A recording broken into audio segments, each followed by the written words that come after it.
Good morning students exercise 1.5 आपकी चल रही थी और उसके अंदर क्वेश्चन नंबर 3 आज हम करने वाले हैं। क्वेश्चन नंबर 3 बहुत इजी है लेकिन स्टेटमेंट पे बेस्ड है सारा का सारा क्वेश्चन। आपको स्टेटमेंट का मीनिंग समझ में आना चाहिए।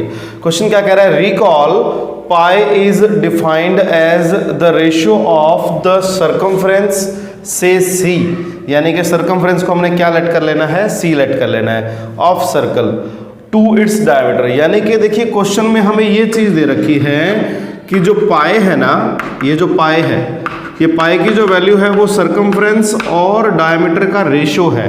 ठीक है, सी का मतलब सर्कमफ्रेंस और डायमीटर का मतलब डी। ठीक है ना। सर्कल की सर्कमफ्रेंस का फॉर्मूला क्या होता है, सर्कमफ्रेंस का फॉर्मूला होता है दोस्तों 2 पाई आर, ये होता है, ये आपको लर्न करना है। और डायमीटर का मतलब क्या होता है, डायमीटर का मतलब होता है डबल ऑफ रेडियस। डायमीटर का मीनिंग क्या होता है, डबल ऑफ रेडियस। अब आप इसको क्वेश्चन को छोड़ दीजिए, थोड़ा सा यहां बात करते हैं। अगर मैं C अपॉन डी निकालूं, यानी कि C अपॉन डी निकालूं, तो जो C की वैल्यू है वो कितनी है 2 पाई आर और D की वैल्यू कितनी है 2r। तो 2 से 2 कैंसिल, r से r कैंसिल, आपके पास क्या बच जाएगा, पाई बच जाएगा। तो यही बात क्वेश्चन कह रहा था कि अगर हम सर्कमफ्रेंस और डायमीटर का रेशियो फाइंड करें तो हमारे पास क्या आता है, पाई आता है। तो यहां तक हमने बात कर ली। अब आगे क्वेश्चन क्या कह रहा है, this seems to contradict the fact pi is irrational.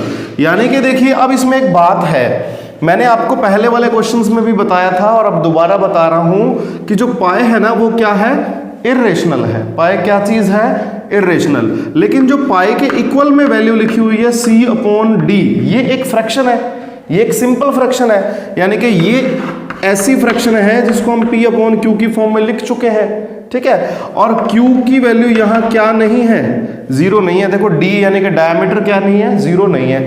तो ये जो फॉर्मूला था ये किसका था, ये था रेशनल नंबर का। यानी कि क्वेश्चन ये कह रहा है कि एक तरफ तो आपने पाई लिख दिया यानी कि ये इर्रेशनल नंबर है, और एक तरफ हमने क्या लिख दिया, एक फ्रैक्शन लिख दिया P अपॉन Q की फॉर्म में, जो क्या होती है, इर्रेशनल। इसका मतलब ये हो गया कि ये जो है इर्रेशनल नंबर है और ये है रेशनल नंबर, और दोनों को हम क्या लिख रहे हैं, दोनों को हम इक्वल लिख रहे हैं। तो इसका मतलब इट सीम्स टू कॉन्ट्राडिक्ट, यानी तो ये तो दोनों की अपोजिट कंडीशन आ गई। कॉन्ट्राडिक्शन का मतलब होता है विरोधाभास, यानी कि एक दूसरे के विरोध में बोल रहा है। ये तो इर्रेशनल है और ये रेशनल है, ये दोनों इक्वल हो नहीं सकते, और हमने क्या लिख दिया, इक्वल लिख दिया। यानी कि क्वेश्चन में डिफाइन क्या है, इक्वल है।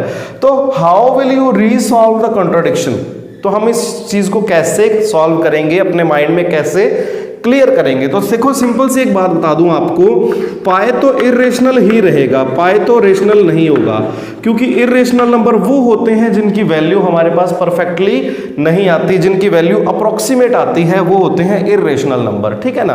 तो ये इर्रेशनल नंबर है, इसके इक्वल में कभी भी रेशनल नहीं हो सकता। इर्रेशनल नंबर के इक्वल में अगर हमारे पास C अपॉन डी आ गया, ये पाई की वैल्यू इर्रेशनल थी, इसके साथ क्या आ गया, C अपॉन डी। तो ये रियल में C क्या चीज है, देखो C क्या है, सर्कमफ्रेंस ऑफ सर्कल क्या है, 2 पाई आर। ठीक है ना, 2 पाई आर, यानी कि इसकी डिफाइन ही ये कहती है 2 पाई आर। अब यहां देखो पाई आ गया, किसी भी चीज को अगर आप मान लो कि C क्या है, एक रेशनल नंबर है, लेट कर लिया कि C एक रेशनल है और ये भी क्या है, रेशनल।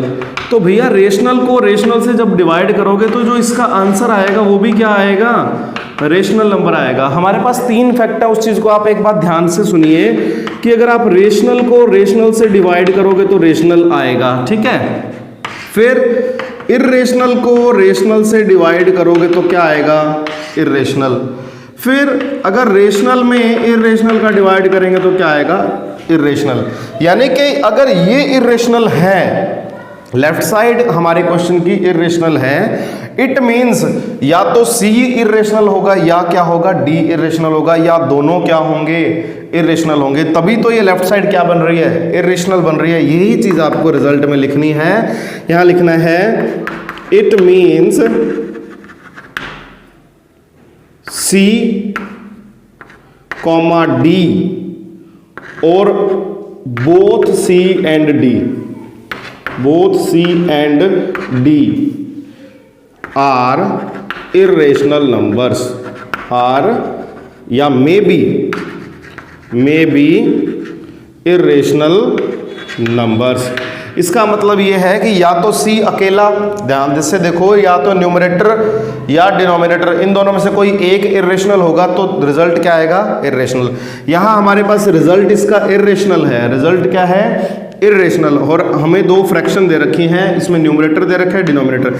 या तो सी इरेशनल होगा या डी इरेशनल होगा, या दोनों सी और डी क्या होंगे, इरेशनल होंगे। तो आंसर में तो आपको सिर्फ यही चीज लिखनी थी, ओनली ये चीज, ठीक है ना, ये चीज आपका आंसर है। आपको इसका मीनिंग समझ में आना चाहिए। ये आपका क्वेश्चन नंबर 3 था।